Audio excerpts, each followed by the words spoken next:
Ah, je pensais que c'était inclus. C'est une phrase que vous allez forcément entendre dans votre carrière de photographe B2C. On n'est pas en B2B ici, on ne travaille pas pour des entreprises, on fait des photos de mariage, des photos de grossesse, des photos de couple, des photos de famille. Et la grosse différence, c'est que lorsqu'il y a un litige, ce n'est pas un problème pour le travail, ce n'est pas un problème pour l'entreprise, ça devient personnel et là, on peut très vite monter dans les tours.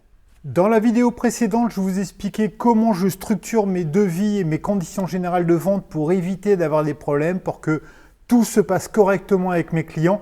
Ici, ça va être exactement la même chose, mais lorsque je fais des photos avec les particuliers. Et comme pour la vidéo précédente, vous aurez la possibilité en fin de vidéo de récupérer mes devis pour que vous puissiez un peu les adapter à votre structure.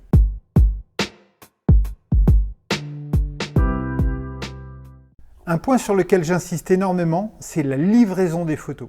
Au bout de combien de temps après la séance photo, les photos seront disponibles? Combien de temps le client a pour télécharger les photos?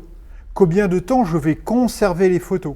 Et bien entendu, si jamais je dois refaire des envois, combien c'est facturé? Eh bien oui, parce que je ne sais pas si ça vous est déjà arrivé, mais moi j'ai été souvent embêté au départ parce que je faisais une sélection des photos, j'envoyais les photos à mes clients, pas de nouvelles, une semaine, 2 semaines, 3 semaines, 1 mois, et je disais, ben alors, qu'est-ce qui se passe?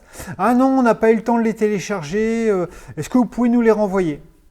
Donc, j'allais rechercher l'archive, parfois je refaisais un envoi, et c'est déjà arrivé que ça se répète 2 fois, 3 fois, 4 fois.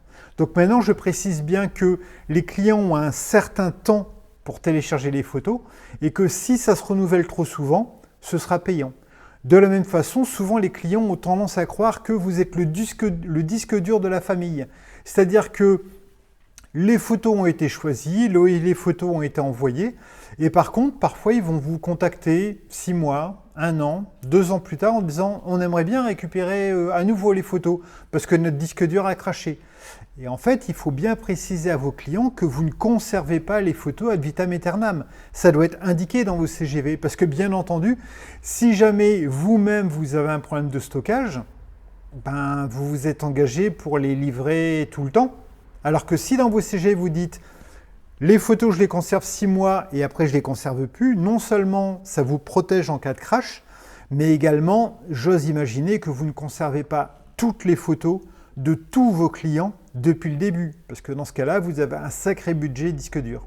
Si un jour vous ne précisez pas la durée durant laquelle vous allez conserver les photos, vous risquez d'avoir un message du type « Bonjour, j'ai fait une séance avec vous il y a 2 ans, depuis j'ai changé d'ordinateur, vous pouvez me renvoyer les photos ?» Et là, forcément, vous êtes vraiment embêté.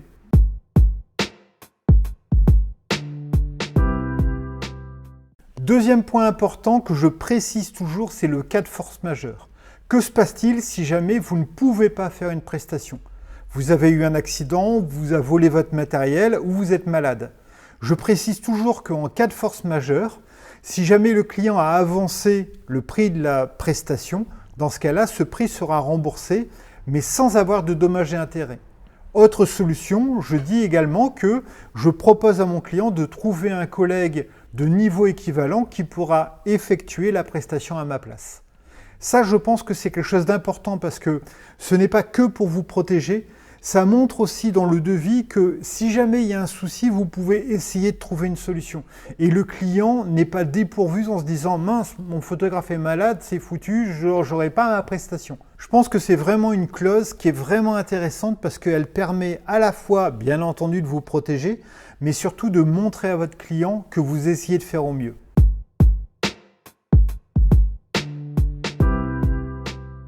Autre point, la sélection des photos. Personnellement, ma procédure fait que je demande aux clients de choisir les photos qu'ils voudront sélectionner parmi toute la séance photo.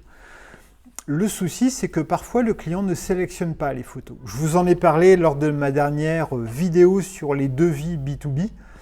Ça peut arriver que le client ne sélectionne pas les photos. Vous pouvez le relancer 1 fois, 2 fois, 3 fois.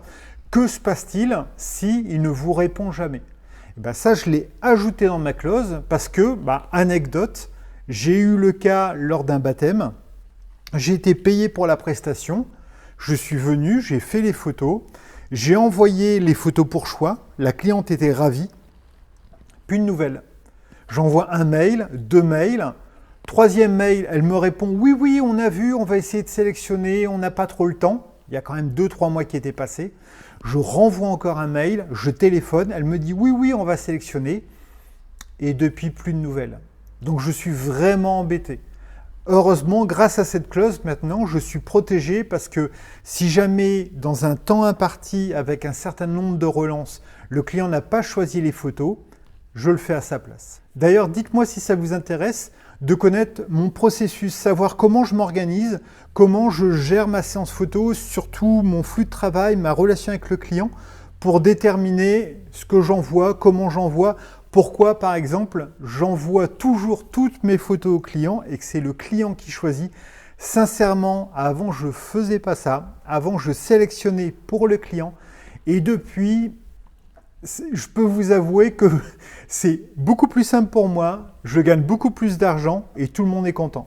Donc, si j'ai au moins une dizaine de commentaires me disant « Oui, Pierre, on aimerait bien avoir ton flux de travail avec des particuliers », je vous ferai une vidéo dédiée. Mais là, je ne vais pas en dire plus.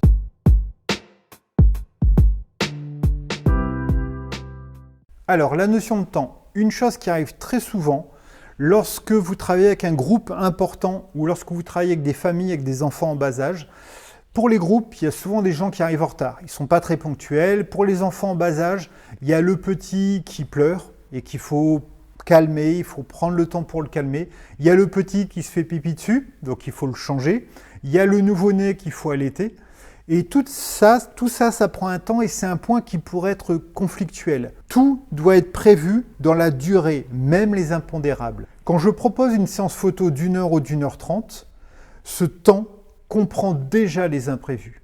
Un enfant qui pleure, un bébé qu'il faut allaiter, le retard d'un des membres de la famille. Si la séance commence avec 20 minutes de retard, ce n'est pas au photographe de compenser. Vous devez inclure les imprévus dans la durée totale de la séance. Je propose 3 types de séances, 45 minutes, 1 heure 30 et 2 heures.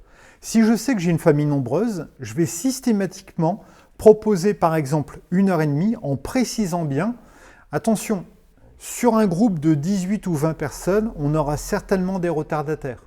Donc, tout peut se faire en 45 minutes, mais moi je vous conseille de prendre 1 heure et demie parce que ça va inclure ce retard potentiel.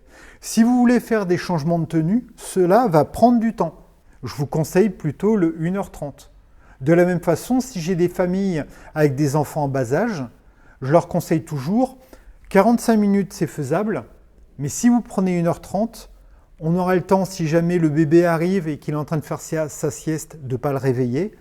On aura le temps pour l'allaitement. On aura le temps d'être calme, de faire des tests lumière, de checker les photos, de regarder si cette direction artistique vous plaît. J'inclus toujours dans la durée totale de la séance les impondérables, les imprévus et le fait qu'on prend le temps.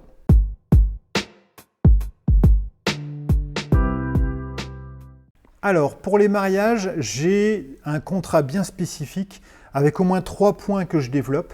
Le premier, c'est le paiement d'une somme pour bloquer la date. Ça, c'est très important. Personnellement, je fais toujours payer mes clients pour l'ensemble de la prestation avant la séance photo. Et je pourrais vous faire une vidéo là-dessus pour vous expliquer tous les points qui sont vraiment hyper intéressants sur le fait d'être payé avant. Pour le mariage, c'est une grosse somme. On ne demande pas le paiement total, on demande une somme pour bloquer la date. Et c'est important parce que d'une part, ça vous fait une avance de trésorerie qui n'est pas négligeable.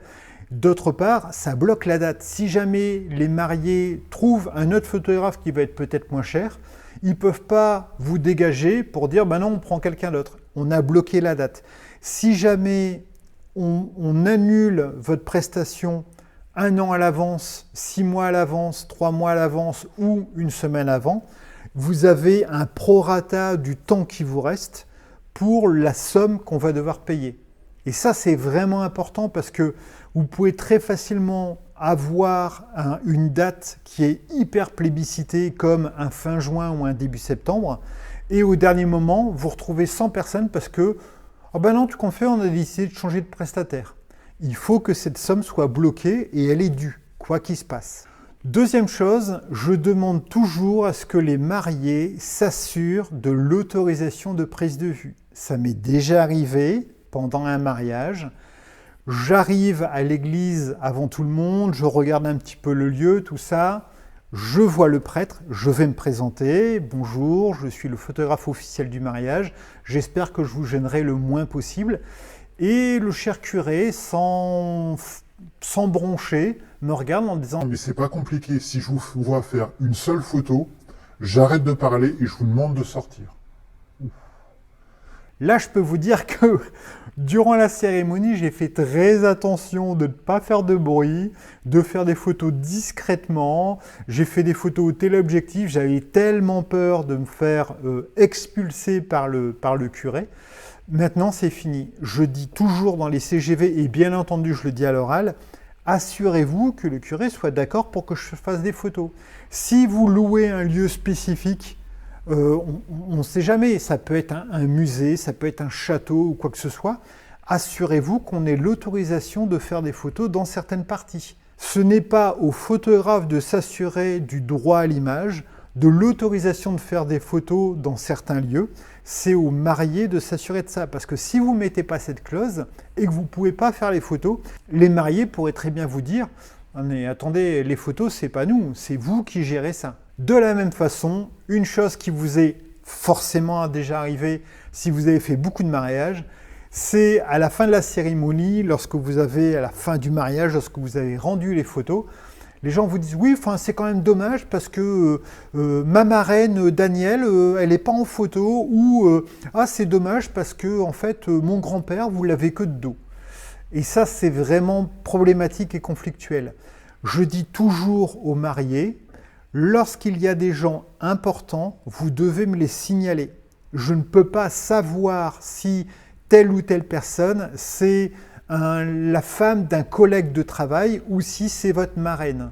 Donc vous devez forcément me signaler les personnes qui sont très importantes pour vous et que je ne dois pas louper. Mon assistant préféré, mes assistants préférés, lors des mariages, ce sont les témoins. Je demande toujours à avoir le numéro de téléphone des témoins, de façon à ce que si j'ai un problème, je ne peux pas appeler les mariés, ils sont occupés à autre chose et très souvent, ils n'ont même pas de téléphone. J'appelle les témoins. Souvent, les témoins sont disponibles. Souvent, les témoins connaissent la famille et connaissent l'entourage. Et je demande toujours à ce que les témoins me montrent les personnes importantes pour que je sache qui je dois pas louper. Conclusion, il ne faut surtout pas prendre à la légère les devis et surtout les conditions générales de vente pour les particuliers.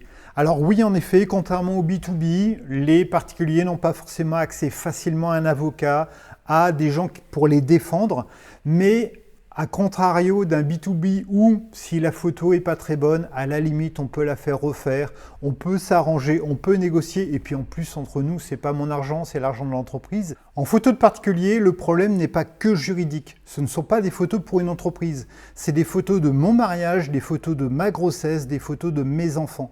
Et ici, lorsqu'il y a un problème, ce n'est pas un litige, c'est une déception. Une déception qui va non seulement faire en sorte que votre client ne va pas revenir pour d'autres types de prestations, mais qui va aussi faire en sorte qu'il n'y aura pas de bouche à oreille positif. Des CGV claires ne sont pas là pour gagner un procès, elles sont là pour que le conflit n'existe pas, pour que les gens soient ravis, qu'ils puissent revenir pour d'autres types de prestations, qu'ils puissent en parler autour d'eux et que lorsque quelqu'un hésite sur quelque chose, il ne puisse pas vous dire « Ah, mais je pensais que c'était inclus ». Non, non. Tout est indiqué, tout est clairement indiqué. Il n'y a pas de possibilité d'avoir des imprévus et surtout sujet à interprétation. Si mes CGV vous intéressent, vous pouvez les avoir via le lien qui est en description. N'hésitez pas à commenter cette vidéo, à me dire les CGV, en tout cas les articles, les clauses que vous aurez dû rajouter dès le début parce qu'elles vous auraient permis d'éviter beaucoup de problèmes. Si vous avez des questions particulières à la fois par rapport à cette vidéo sur les CGV pour les particuliers, mais aussi la vidéo précédente, si vous ne l'avez pas vue, je vous invite à la voir sur les CGV avec les professionnels. N'hésitez pas à l'indiquer en commentaire, je me ferai un plaisir d'y répondre. À très bientôt.